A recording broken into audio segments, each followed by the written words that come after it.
திருமூலரின் திருவடிகளை வணங்கி இந்த வகுப்பை தொடங்குவோம். இன்னைக்கு நாம முதலாம் தந்திரம் பார்த்துட்டு இருக்கோம். இதுக்கு முன்னாடி வறுமை அப்படிங்கிற தலைப்புல வறுமை நல்லதுதான், வறுமை வரும்போது நம்ம இறைவனை நோக்கி போகலாம் அப்படின்னு அது ஒரு வழியா நமக்கு சொல்லி கொடுத்திருந்தாரு.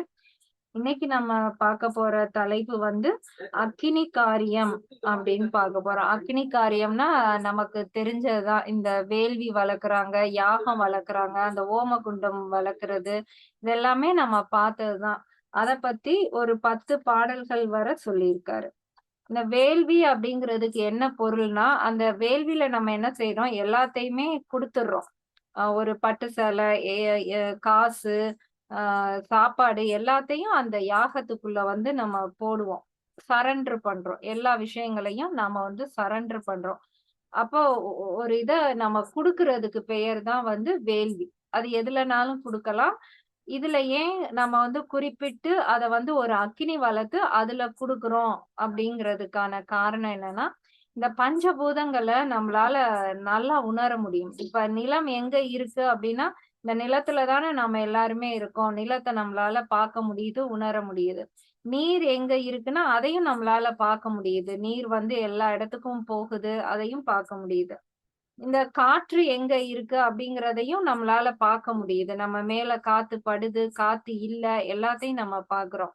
இந்த வெற்றிடம் ஆகாயம் எங்க இருக்குன்னு நமக்கு தெரியுது. எனக்கும் இப்ப இதுக்கும் நடுவுல ஒரு வெற்றிடம் இருக்கு. அதுக்குள்ள காற்று போகுது அப்படின்னு வெற்றிடத்தையும் நம்மளால பார்க்க முடியுது, உணர முடியுது. இந்த அக்கினி எங்க இருக்கு அப்படின்னா, நம்ம ஒரு நெருப்ப பொருத்தி இந்த இடத்துல அக்கினி இருக்கு அப்படின்னு காட்டுறோம். ஆனா அந்த அக்கினிங்கிறது எங்க இருக்குன்னா, எல்லா பொருள்களுக்குள்ளயும் அந்த அக்கினி இருக்கு. அத நம்மளால பார்க்க முடியல. இப்போ ஒரு விதை எடுத்துக்கிட்டோம்னா, அந்த விதைக்குள்ளயும் அக்கினி இருக்கிறனால தான் அது உயிரோட இருக்கு. நம்ம எப்படி உயிரோட இருக்கோம் அப்படின்னு தெரிஞ்சுக்கிறோம்னா, நமக்குள்ள ஒரு அக்கினி இருக்கு. அதனால நாம உயிரோட இருக்கோம். நம்ம இறந்துட்டோம் அப்படின்னா என்ன அர்த்தம்னா, நமக்குள்ள இருக்கிற அக்கினி அணைஞ்சிருச்சு, இல்லைன்னா அது போயிருச்சு. அதனால அந்த உயிர் இல்ல அப்படிங்கிறோம். ஆனா அந்த அக்கினிய நம்மளால பார்க்க முடியல.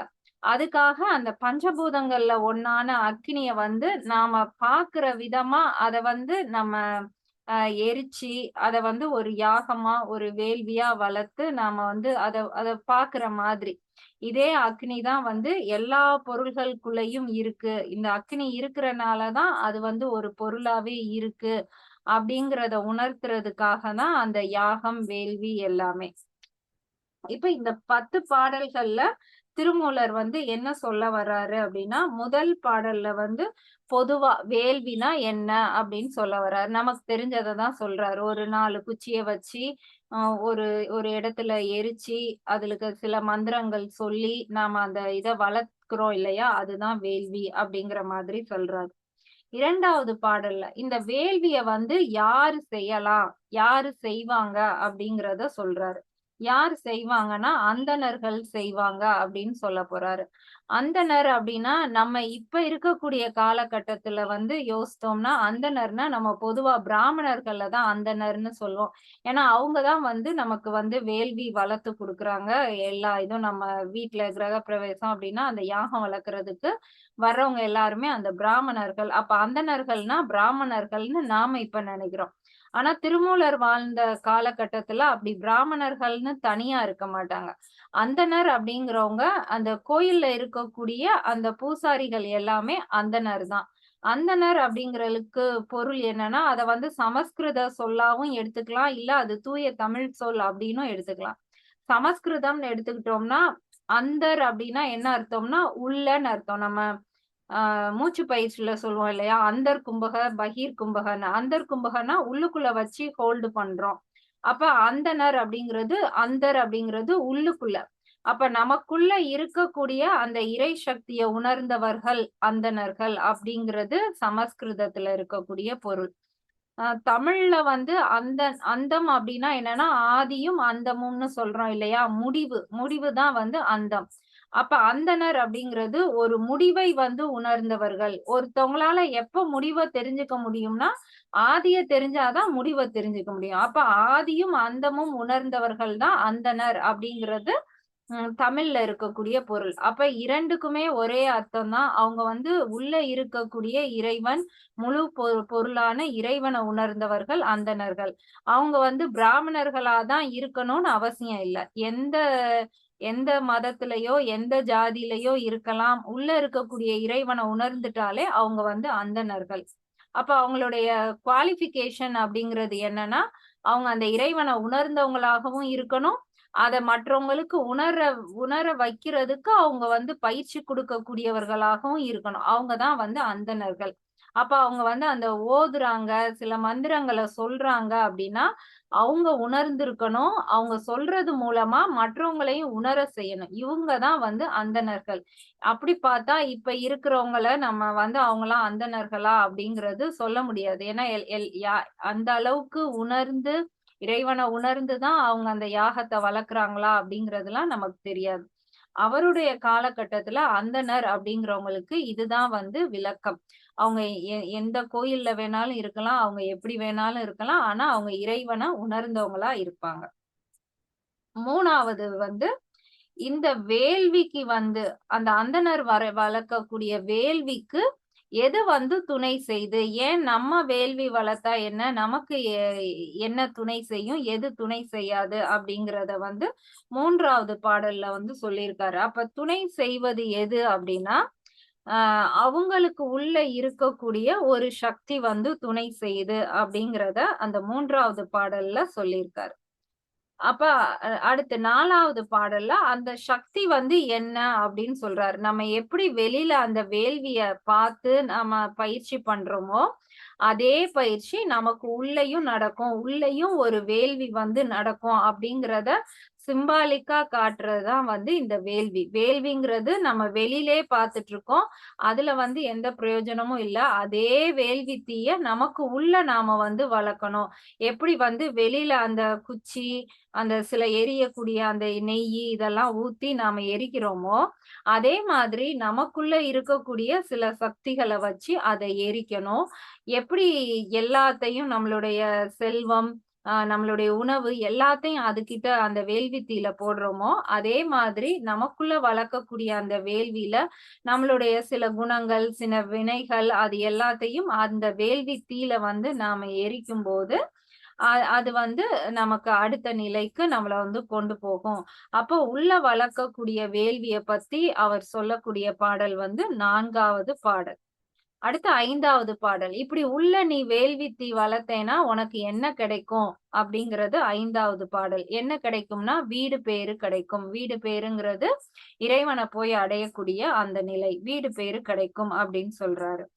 19வது 6வது பாடல். அடுத்த பாடல்ல வந்து என்ன சொல்றாருன்னா, அந்த வீடு பேறுங்கிறது எப்படி கிடைக்கும்?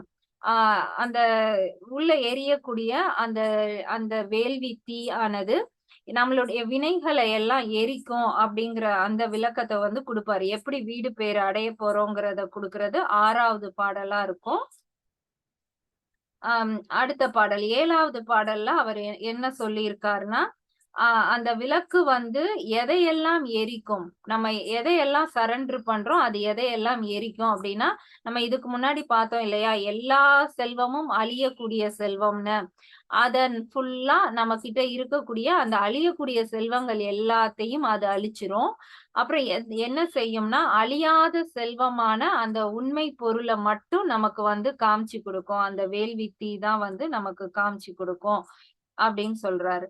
அப்ப நமக்கு அந்த கடைசியா எல்லா அழியக்கூடிய செல்வத்தையும் எரிச்சிட்டு, அந்த இருக்கக்கூடிய அந்த அந்த ஒரு ஒளிச்சுடர், அந்த வேள்வி மட்டும் எப்படி இருக்கும்னா, அதுதான் நம்மளுடைய தலைவனா இருக்கும். அப்ப நம்ம வெளியில பார்க்குற அந்த வேள்வி மாதிரியே, நமக்குள்ள ஒரு வேள்வி செஞ்சு, அது மூலமா நம்மளால அந்த இறைவன வந்து பார்க்க முடியும். அதுதான் வந்து அடுத்த பாடல். அதுக்கு அடுத்த பாடல்ல எப்படி சொல்றாருன்னா, அந்த வேள்வி தீயில பார்க்கக்கூடிய அந்த தலைவனான அந்த இறைவன் வந்து எப்பேர்ப்பட்டவன், அவன் எப்படி இருப்பான் அப்படிங்கிறத 9வது பாடல்ல சொல்லியிருக்காரு.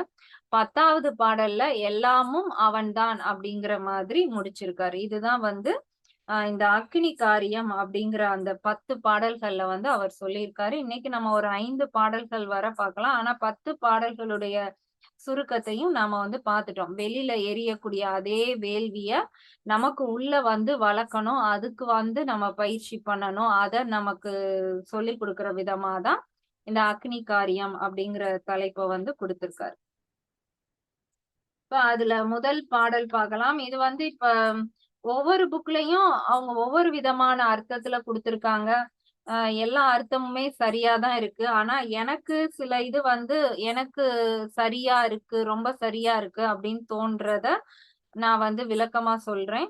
ஆனா ஒவ்வொருத்தர் புக்லயும் இது வேற வேற மாதிரி தான் இருக்கு. நான் வந்து ஒரு 4 பேரோட இத வந்து ரெஃபர் பண்ணி பார்த்தேன். சரி, 214வது பாடல்.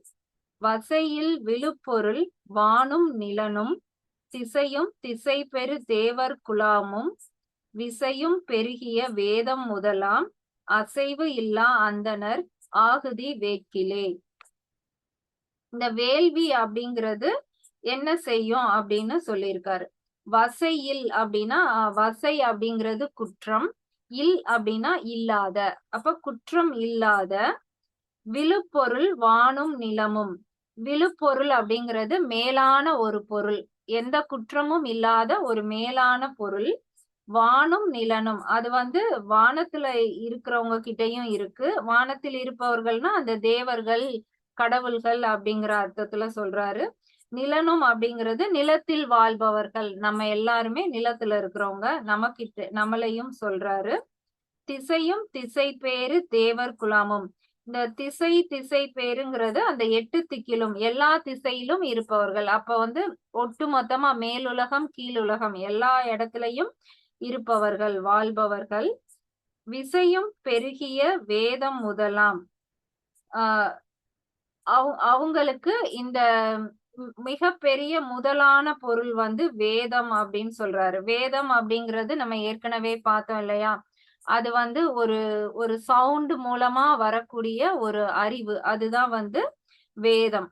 அந்த வேதம் முதலாம் அசைவு இல்லா அந்தணர் ஆகுதி வேட்கையிலே.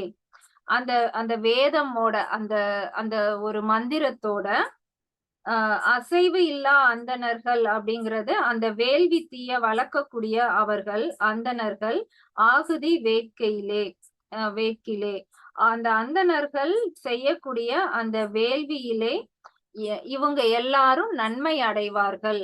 அந்த அந்தணர் அப்படிங்கிற ஒருத்தவங்க அவங்க வளர்க்கக்கூடிய அந்த வேள்வியில யாரெல்லாம் நன்மை பெறுறாங்க அப்படின்னா, எந்த குற்றமும் இல்லாம மேலான வான் உலகத்தில் இருப்பவர்கள், நில உலகத்தில் இருப்பவர்கள், 8 திசையிலும் இருப்பவர்கள், இந்த வேதம் முதலான அந்த மந்திரங்கள் மூலமாகவும் அந்த வேள்வி தீ மூலமாகவும் அதை செய்யக்கூடிய அந்தணர்கள் மூலமாகவும் பயன்பெறுவார்கள் அப்படின்னு அந்த வேள்வினால யாருக்கு பயன், வேள்வினா என்ன அப்படிங்கிறத சொல்லியிருக்காரு. அது இவங்க எல்லாருக்கும் நன்மை தரக்கூடிய ஒரு செயல் அப்படின்னு சொல்லியிருக்காரு.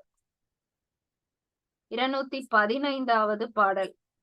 ஆகுதி வேட்கும் அருமறை அந்தணர் போகதி நாடி புறம் கொடுத்து உண்ணுவர் தாம் விதி வேண்டி தலைப்படும் மெய்நெறி தாம் அறிவாலே தலைப்பட்டவாறே. இப்ப இந்த வேள்விய செய்யக்கூடியவங்க அந்தணர்னு சொல்லிட்டாரு. முதல் பாடல்ல இந்த மாதிரி ஒரு வேள்வி வளர்த்தா யாருக்கெல்லாம் நல்லது நடக்கும், அதை வளர்க்குறவங்களுக்கு அந்தணர் அப்படின்னு பேர் கொடுத்துட்டாரு. இப்ப இந்த அந்தணருக்குன்னு சில குணங்கள் இருக்கும் இல்லையா, அததான் இதுல சொல்றாரு. ஆகுதி அப்படிங்கிறது அந்த வேள்விய தான் வந்து சொல்றாங்க. அப்படிங்கிறது பசுவை குறிக்கும். ஆகுதி வேட்டல் அப்படிங்கிறது பசுவினுடைய நெய்யிலிருந்து வரக்கூடிய அந்த தீயானது, அதத்தான் வந்து ஆகுதி அப்படின்னு சொல்றாங்க. ஆகுதி வெட்கும் அருமறை அந்தணர். அந்த மாதிரி ஒரு சுத்தமான பசுவினுடைய நெய்யை கொண்டு ஒரு வேள்வி வளர்க்கக்கூடிய அருமறை அந்தணர்கள் அப்படின்னா அரிய மறை அப்படிங்கிறது ஞானம், மறைப்பொருள், நமக்குள்ள இருக்கக்கூடிய அந்த இருளை நீக்கி நமக்கு அந்த இதை கொடுக்கக்கூடியதை தான் அந்த அருமறை அப்படின்னு சொல்லுவோம். அந்த அந்த மாதிரியான ஒரு அரிய மறையிலே வந்த அந்த அந்தணர்கள் போகதி நாடி புறம் கொடுத்து உண்ணுவர். அவங்களுக்கு அவங்க எப்படி இருப்பாங்கன்னா, இந்த வேள்விய வந்து அவங்க வந்து ஒரு தொழிலா செய்ய மாட்டாங்க. இவ்வளவு வாங்கிட்டு செய்யறது அந்த மாதிரி எல்லாம் அவங்க செய்யக்கூடாது. அவங்களுடைய நோக்கமே வந்து எல்லாருக்கும் அந்த வேள்வி வந்து பயன்பெறதா இருக்கணும். சுயநலமா இருக்கக்கூடாது. அத வந்து அவங்களுக்கு எந்த ஒரு இதாவும் நினைச்சு செய்யக்கூடாது. அந்த மாதிரி இருக்கணும் அந்த அந்தணர்கள். போகதி நாடி புறம் கொடுத்து உண்ணுவர். அந்த வேள்வியினால கிடைக்கக்கூடிய அனைத்தையும், அது உணவா இருக்கட்டும், அவங்களுக்கு கிடைக்கக்கூடிய ஞானமா இருக்கட்டும், எதுவா இருந்தாலும் சரி, அத வந்து எல்லாருக்குமே பகிர்ந்து உண்ணக்கூடியவர்களாக இருக்கணும். தாம் விதி வேண்டி தலைப்படும் மெய்நெறி. தன்னுடைய விதியை தாமே நிச்சயம் செய்து கொள்ளும்படி அந்த உண்மை நெறியை உணர்ந்தவர்களாக இருக்கணும். இந்த பிறவியில நாம வந்து அந்த அந்தணரா இருந்து நாம வந்து இந்த உண்மையை உணர்ந்துட்டோம். அதுபடி நாம அந்த நெறி மாறாமல் நடக்கணும் அப்படிங்கிற ஒரு பொது நலத்தோட அவங்க இருக்கணும். தாம் அறிவாலே தலைப்பட்டவாறே. அவங்களுடைய அந்த ஞானம் வந்து அந்த சிரசில் நம்ம தலைக்கு மேல இருக்கக்கூடிய இறைவன் அப்படின்னு பாக்குறோம் இல்லையா, அந்த அதுல மட்டுமே அவங்களுடைய கவனத்தை வந்து செலுத்தக்கூடியவங்களா இருக்கணும். தம் அறிவை சிரசின் மேல் செலுத்தி வாழ்வர். அப்படி இருக்கிறவங்க தான் வந்து அந்தணர் அப்படின்னு சொல்றார். அதான் அந்தணர் அப்படின்னு சொல்றவங்க அந்த பசுவினுடைய நெய்யினால் அந்த அரிய மறையிலே அந்த வேள்வி தீயை வளர்க்கக்கூடியவர்கள். அதிலிருந்து கிடைக்கக்கூடிய எதுவாக இருந்தாலும் அதை வந்து பிறருக்கு கொடுத்து உண்ணக்கூடியவர்களாக இருக்க வேண்டும். தன்னுடைய விதியின் அந்த உண்மையான உணர்வை புரிந்து அந்த நெறிப்படி நடப்பவர்களாக இருக்க வேண்டும். தங்களுடைய ஞானம் முழுவதையும் தன்னுடைய சிரசின் மேல் இருக்கக்கூடிய அந்த இறைவனை மட்டுமே நினைத்து வாழ்பவர்களாக இருக்க வேண்டும். இப்படி இருக்கிறவங்க தான் அந்தணர் அப்படின்னு அந்தணருக்கு ஒரு தகுதி மாதிரி அவர் வந்து சொல்லியிருக்கார். 216வது பாடல். அனைத்துணை அந்தணர் அங்கியுள் அங்கி அனைத்துணை வைத்ததன் உட்பொருள் ஆன இணைத்துணை யாமத்து இயங்கும் பொழுது துணை அணை ஆயது ஓர் தூய் நெறியாமே. இதுல அந்த துணை அப்படின்னு வர்றது வந்து சில பாடல்கள்ல வந்து இல்லறத்தில் இருக்கும் தன்னுடைய மனைவியை வந்து அந்த துணைவி அப்படிங்கிற அர்த்தத்திலையும் கொடுத்திருக்காங்க. சில பாடல்கள்ல வந்து இந்த வேள்விக்கே துணையாக நிற்பது எது அப்படிங்கிற மாதிரியும் வந்து கொடுத்திருக்காங்க. அந்த மனைவி அப்படிங்கிறது எல்லாமே நமக்குள்ள இருக்கக்கூடிய ஒரு துணைன்னு, நம்ம தனிப்பட்ட ஒரு மனிதனுக்கு தன்னுடைய உடலுக்குள்ள இருக்கக்கூடிய துணை எது அப்படிங்கிற அர்த்தத்திலையும் கொடுத்திருக்காங்க. நம்ம அந்த அர்த்தத்திலே பார்க்கலாம். இப்ப முதல் பாடல்ல அந்தணர் யார் அப்படிங்கிறதுக்கு சொல்லியிருக்காரு. இப்ப அந்த அந்தணருக்கு துணை செய்வது யார் அப்படிங்கிறத இந்த பாடல்ல சொல்லியிருக்காங்க. அனைத்துணை அந்தணர் அங்கியுள் அங்கி. அனைத்துணை அப்படிங்கிறது இந்த மேல் பாடல்ல நம்ம குறிப்பிட்ட அந்த அந்தணருக்கு துணையாக இருப்பது எதுவென்றால் அங்கியுள் அங்கி. அங்கி அப்படிங்கிறது இந்த உடலை தான் சொல்லுவாங்க. இந்த ஆன்மா போட்டிருக்கக்கூடிய ஒரு உடைதான் வந்து அங்கி. அந்த அங்கி தான் வந்து உடல். அங்கியுள் அங்கி அப்படிங்கிறது இந்த உடலுக்குள்ள ஒரு உடலாக இருக்கக்கூடிய அந்த ஒரு அங்கி தான் வந்து துணை செய்யும். அந்த அங்கி அப்படிங்கிறது ஒரு நெருப்பை வந்து சொல்றாங்க. நம்ம பார்க்கக்கூடிய அந்த மூலாதாரத்துல இருக்கக்கூடிய அந்த அக்கினியை தான் வந்து இந்த இடத்துல துணையாக அந்த அந்தணருக்கு துணையாக இருப்பது அந்த அக்கினி அப்படின்னு சொல்றாங்க. அனைத்துணை வைத்ததன் உட்பொருளான அதுக்கு நமக்கு உள்ள இருக்கக்கூடிய அந்த துணையான அந்த ஒரு அக்கினி தான் வந்து உட்பொருள்னா நமக்கு உள்ள இருக்கக்கூடிய அந்த அனைத்துமான உண்மையான அந்த துணை, அந்த பொருள் வந்து அதுக்குள்ள இருக்கக்கூடியதுதான். இணைத்துணை யாமத்து இயங்கும் பொழுது, வெளியில இருக்கக்கூடிய அந்த வேள்வி தீ எரியும் போது இணையாக நமக்கு உள்ள இருக்கக்கூடிய அந்த அக்கினி தீயும் வந்து சேர்ந்து இயங்கும் பொழுது துணை அணை ஆயது ஓர் தூய் நெறி ஆமே. அந்த மாதிரி உள்ள இருக்கக்கூடிய அந்த அக்கினி தான் வந்து அந்த அந்தணருக்கு வந்து துணை செய்யும். வெளியில வளர்க்கக்கூடிய அந்த வேள்வி வந்து ஒரு ஃபார்மாலிட்டிக்கு தான். உண்மையா உள்ள இருக்கக்கூடிய அந்த வேள்வி தான் வந்து அந்த அந்தணருக்கு வந்து துணை செய்யும்.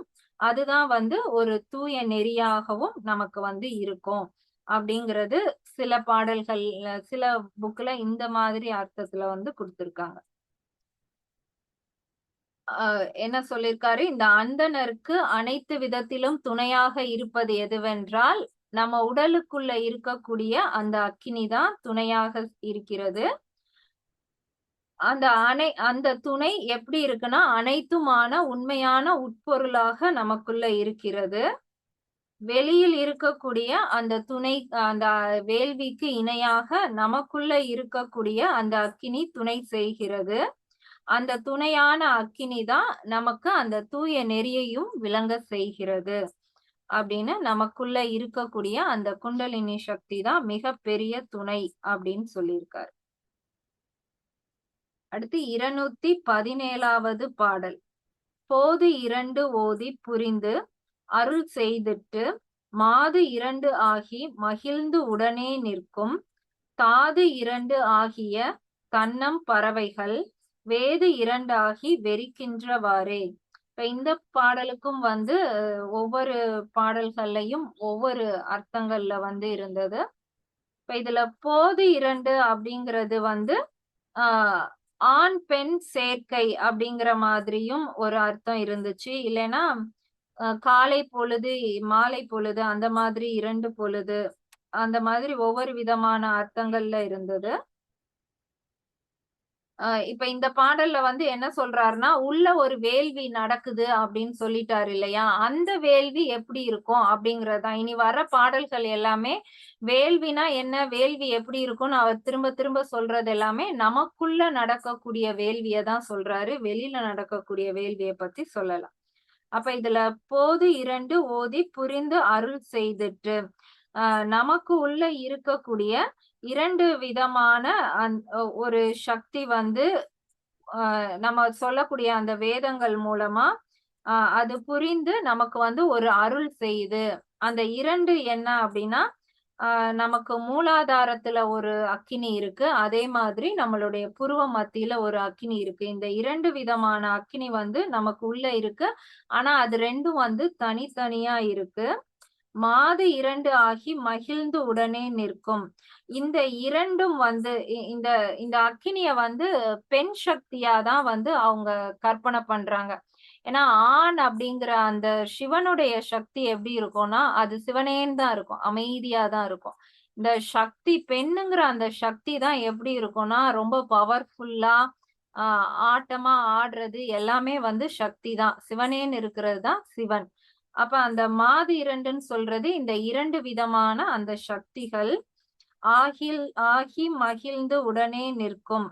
அது 2ம் தான் வந்து ஒண்ணு சேர்றதா அந்த வேள்விக்கான அர்த்தம் அப்படிங்கறத தான் இந்த பாடல்ல சொல்றாரு. தாது 2 ஆகி தன்னம் பறவைகள்.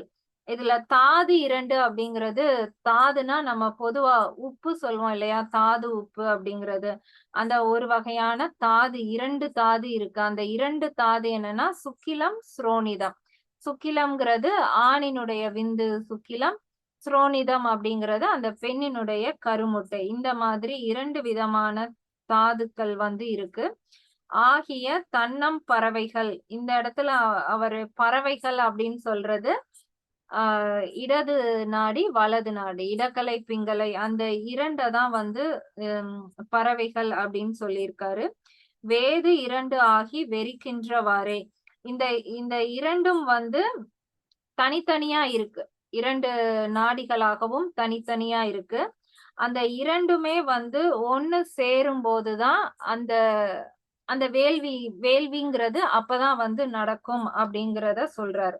அதாவது கீழே ஒரு அக்னி சக்தி இருக்கு, நம்மளுடைய புருவ மத்தியில ஒரு அக்னி சக்தி இருக்கு.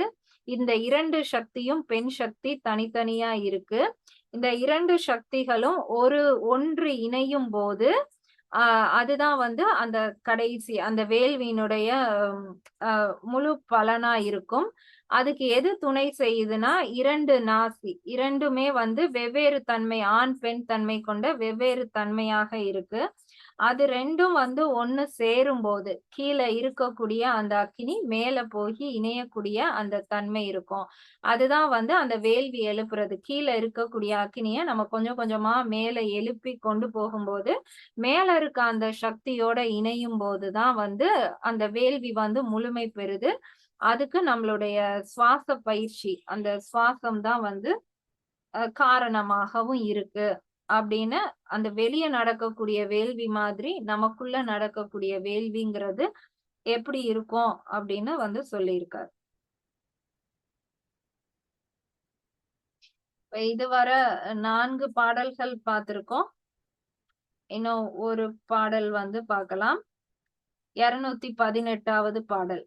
நெய் நின்று எரியும் நெடுஞ்சுடரே சென்று மை நின்று எரியும் வகை அறிவார்கட்கு மை நின்று அவிழ்தரு மத்தினம் ஆம் என்றும் செய் நின்று செல்வம் தீயது ஆமே.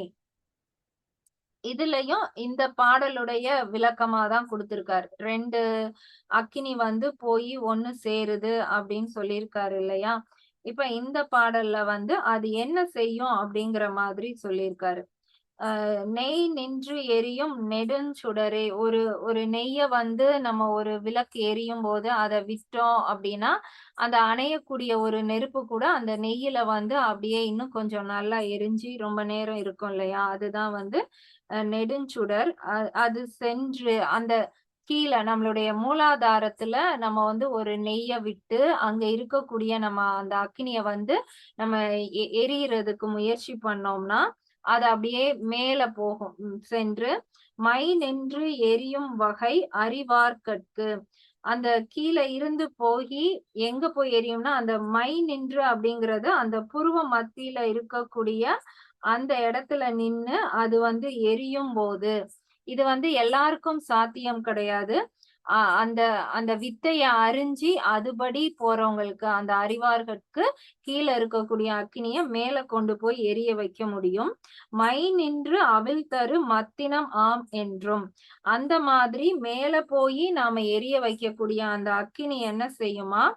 அவிழ்தரு மத்தினம். இந்த இடத்துல மத்தினம் அப்படின்னு சொல்றது நம்ம பிறவிக்கு காரணமா இருக்கக்கூடிய அந்த மும்மலங்கள் ஆணவம், கண்மம், மாயை அப்படின்னு சொல்லக்கூடிய அந்த மும்மலங்களையும் அது என்ன பண்ணிருதான் எரித்திருது. அவிழ்தரு அப்படிங்கிறது அந்த அந்த இடத்துல இருக்கக்கூடிய மும்மலங்களையும் அது வந்து எரித்திருது. ஆம் என்றும் செய் நின்ற செல்வம் தீயதுவாமே. இந்த வினைகள் அனைத்தும் இந்த மும்மலங்கள் நம்மளை விட்டு எரியும் போது நம்மளால என்ன செய்ய முடியுதுன்னா அந்த செய் நின்ற செல்வம் அது நம்ம பாக்குறோம் இல்லையா? நமக்கு நிலையான செல்வம்னு ஒரு செல்வம் இருக்கு அப்படின்னு அந்த செல்வத்தை வந்து அதுதான் நமக்கு வந்து காட்டுது. அந்த மும்மலங்களை வந்து எரிச்சிருது. மேற்கொண்டு மலங்கள் வராதபடியும் அந்த நெருப்பு வந்து காக்குது. அப்படி இருக்கும்போதுதான் நம்மளால அந்த நிலையான செல்வத்தையும் வந்து நம்மளால பார்க்க முடியுது. அந்த அக்னியில தான் நம்மளால உணர முடியுது அப்படிங்கிறத இந்த பாடல்ல சொல்லியிருக்காரு. திரும்ப பார்க்கலாம். ஒரு ஒரு நெய்யை வந்து நம்ம ஒரு ஊற்றி ஒரு அக்கினியை வளர்க்கும் போது அது நம்ம மூலாதாரத்துல இருக்கக்கூடிய அந்த அக்கினியா நம்ம உணர்ந்தோம் அப்படின்னா அது மேலே சென்று நம்மளுடைய புருவ மத்தியில அது எரியும் போது அந்த கலையை உணர்ந்தவர்களுக்கு அங்க எரியக்கூடிய அந்த அக்கினியானது நம்ம உடல்ல இருக்கக்கூடிய மும்மலங்களையும் எரித்து மீண்டும் அந்த மலங்கள் வராதபடியும் அது காத்து அந்த உண்மையான நிலையான செல்வம் என்ன அப்படிங்கிறத அந்த சுடர் தான் வந்து நமக்கு காட்டி கொடுக்குது. அப்ப வேள்வி அப்படிங்கிறது வெளிய வளர்க்கறது முக்கியம் கிடையாது. அத நமக்குள்ள வளர்க்க தெரியணும். அத வந்து அந்த காலங்கள்ல அந்தணர்கள் வந்து பயிற்சி பண்ணி வேதங்கள் ஓதுறது மூலமா மற்றவங்களுக்கும் வந்து அவங்க சொல்லி கொடுத்திருக்காங்க. அப்ப அதத்தான் வந்து அவர் இந்த வேள்வி அக்கினி காரியம்ங்கிறதுல சொல்லியிருக்காரு. வேள்வினா என்ன? அதை சொல்லி கொடுக்கக்கூடிய அந்தணர்கள் யாரு? அது மூலமா நமக்குள்ள என்ன நடக்கும் அப்படின்னு சொல்லி கொடுத்திருக்காரு. இதோட நாம இன்னைக்கு வகுப்பை முடிச்சுக்கலாம்.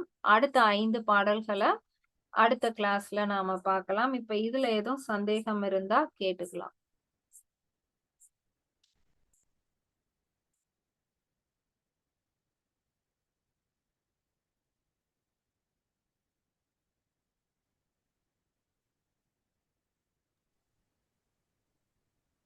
மேடம் அந்தனருக்கு விளக்கம் மட்டும்.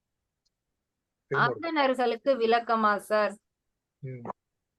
அந்தம் அப்படிங்கிறது முடிவு அப்படின்னு சொல்றோம் இல்லையா? ஃபர்ஸ்ட் நான் இதை எக்ஸ்பிளைன் பண்ணேன், நீங்க ஜாயின் ஒரு ஆகல. ரோஜா பெருசு 2 கம்மம் ஒரு சோடா அவ்வளவுதான். அந்தம் அப்படிங்கிறது தமிழ்ல எடுத்துக்கிட்டோம்னா முடிவு. ஆமா. அந்தம் அப்படிங்கிறது முடிவு. அந்தத்தை உணர்ந்தவர்கள் அப்படின்னா எல்லாத்துக்கும் உரிய முடிவை உணர்ந்திருக்காங்க, அவங்கதான் வந்து அந்தணர்கள் அப்படிங்கிறது தமிழ்ல பொருள். ஒரு முடிவை உணர்றாங்கன்னா அவங்க முதலையும் உணர்ந்தவங்களாலதான் முடிவையும் உணர முடியும். அப்ப முழு முதலை உணர்ந்தவர்கள் அந்தணர்கள் அப்படின்னு அர்த்தம். அவங்க வந்து எந்த ஜாதியா இருக்கணும், மதமா இருக்கணும்னு அவசியம் இல்லை. எந்த இதுல வேணாலும் இருக்கலாம். இறைவனை உணர்ந்துட்டாங்கன்னா அவங்க வந்து அந்தணர்கள் தான். சமஸ்கிருத வார்த்தையில அந்தணர்களுக்கு என்ன பொருள்னா அந்தர் அப்படின்னா உள்ளுக்குள்ளன்னு அர்த்தம். நமக்கு உள்ளுக்குள்ள இருக்கக்கூடிய அந்த இறை சக்தியை உணர்ந்தவர்கள் அந்தணர்கள் அப்படிங்கிறது சமஸ்கிருதத்துல இருக்கக்கூடிய பொருள். இரண்டுமே ஒண்ணுதான். இறைநிலையை உணர்ந்தவர்கள் அந்தணர்கள். உங்களை மியூட் பண்ணிட்டேன் சார்.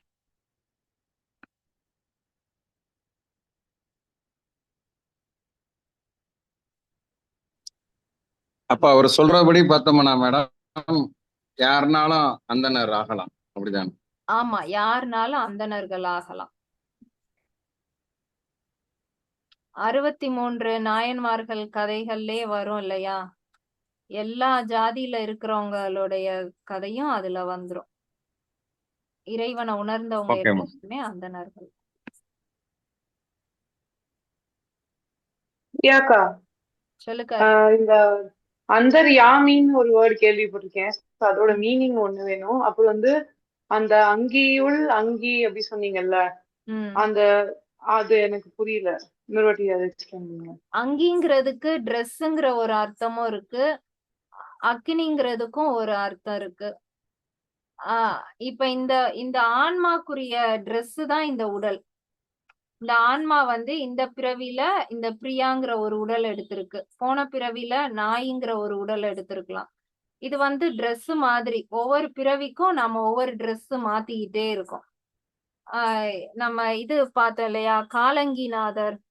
அவரு பெயருக்கு காரணமே வந்து காலத்தை அங்கியாக கொண்டவர்கள். காலங்கிநாதர். அந்த காலம் முதல் இருக்கக்கூடிய காலம் வந்து காலம் அப்படிங்கிறது காற்றையும் குறிக்கும், காலத்தையும் குறிக்கும், அவருடைய வாழ்நாள் காலத்தையும் குறிக்கும். அங்கி அப்படிங்கிறது அதையே அவர் வந்து ஒரு உடலா வச்சுக்கிட்டார். அதனாலதான் அவருக்கு பேரே காலங்கிநாதர். இப்ப அங்கிங்கிறது உடல், உடை. இந்த உடல் தான் உடையாகவும் அவங்க எடுத்துப்பாங்க. அங்கிங்கிறது அந்த உடை.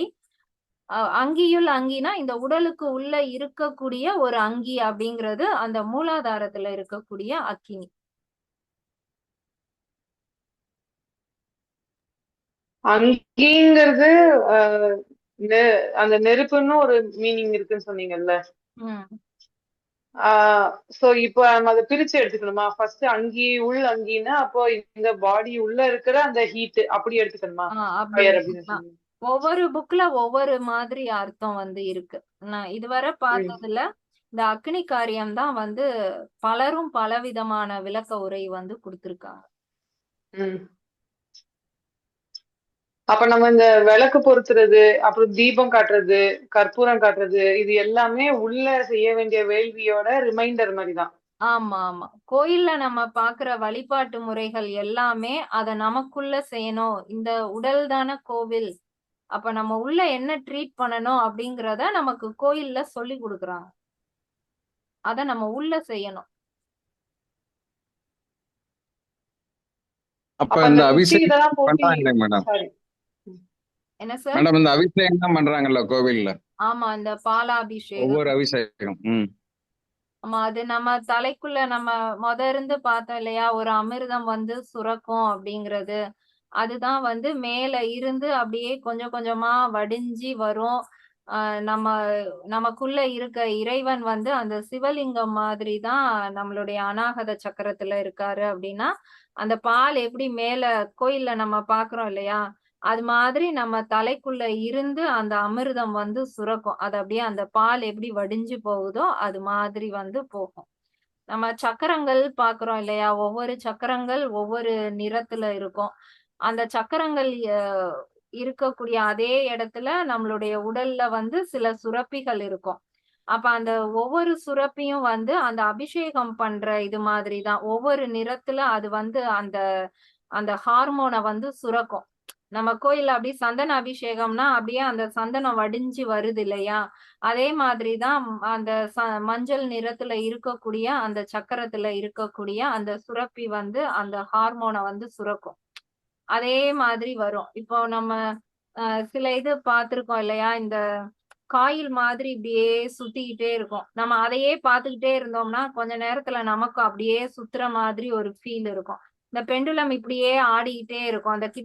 அந்த ஹிப்னடைஸ் பண்றவங்க எல்லாம் அத பார்த்துக்கிட்டே இருந்தா கொஞ்ச நேரத்துல நமக்கும் அதே ஃபீல் வரும். அப்படியே அந்த ஆடுற மாதிரி.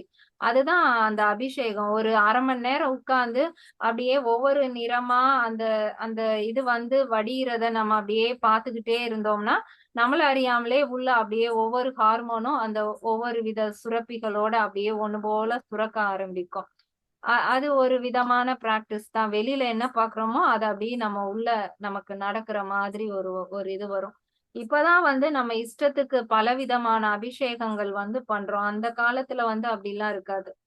பாலாபிஷேகம், சந்தனம், குங்குமம், அந்த நம்ம பஞ்சபூதத்துக்கான 5 நிறங்களோட மட்டும்தான் அந்த அபிஷேகம் வந்து இருக்கும்.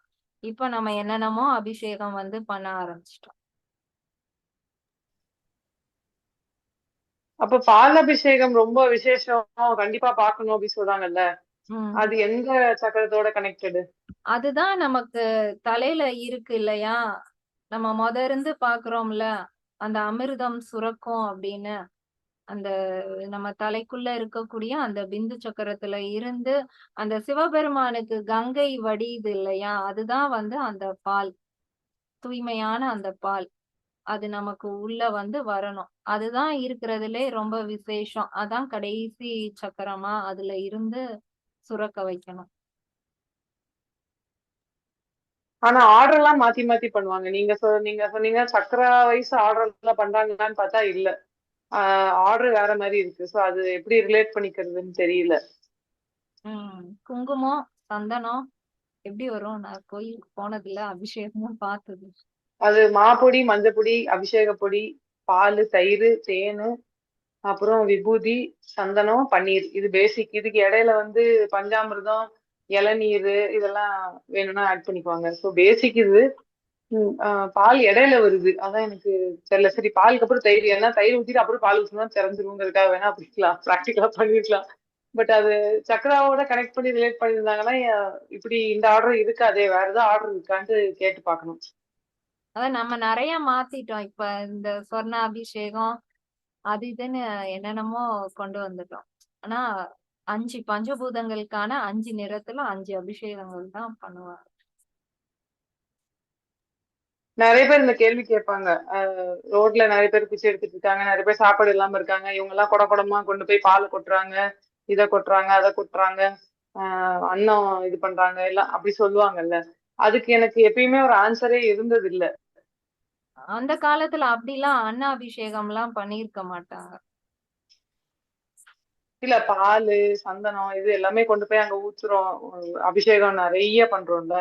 அதெல்லாம் வடிஞ்சு முக்காவாசி மடையில தான் போகும். முன்னாடி வேணா மேபி வயலுக்கோ இல்ல ஏதோ ஒரு இதுக்கோ போகும். அங்க ஏதாவது மேபி அங்க ஒரு என்வாயர்மெண்ட் கிரியேட் ஆயிருக்கும். இந்த இது சத்து அங்க போக போக அந்த பூமிக்கு திரும்ப ஏதோ ரெப்ளனிஷ் ஆகும்.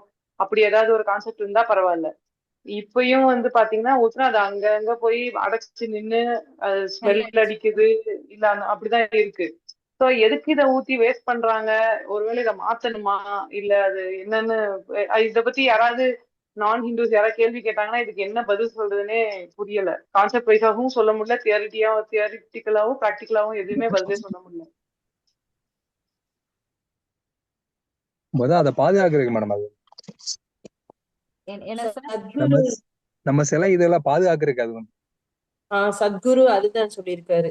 சத்குரு சொன்னது வந்து சிலைய வச்சு நம்ம கும்பிடுறோம், அது வந்து பிரேக் வீக் ஆகிடக்கூடாது, அதுக்காக நம்ம அந்த ஒரு எண்ணெய் சத்து கொடுக்கணுங்கிறதுக்காக ஆமா. இதை எல்லாத்தையும் இது பண்றோம்னு.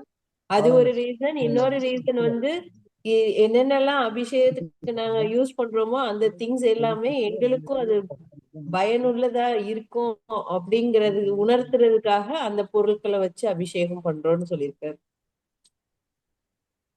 எது எல்லாம் நமக்கு பயனுள்ளதா இருக்கோவா?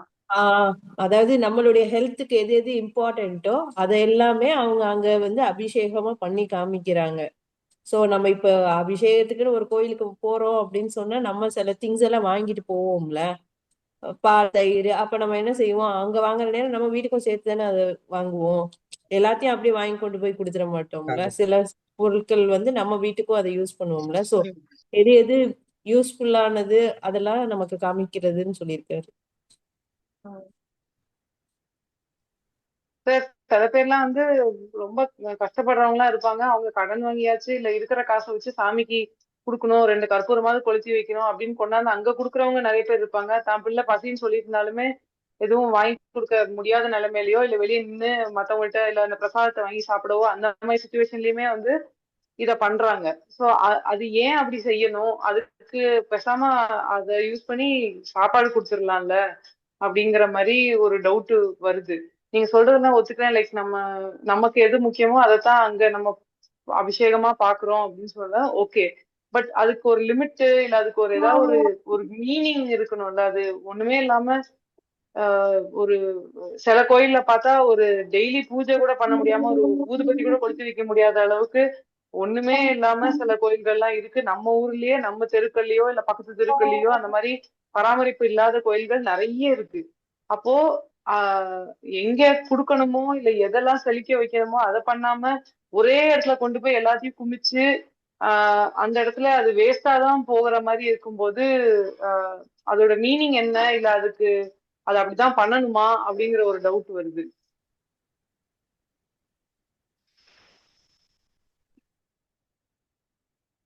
Thank you, Priya. Okay, ma'am. Thank you, ma'am.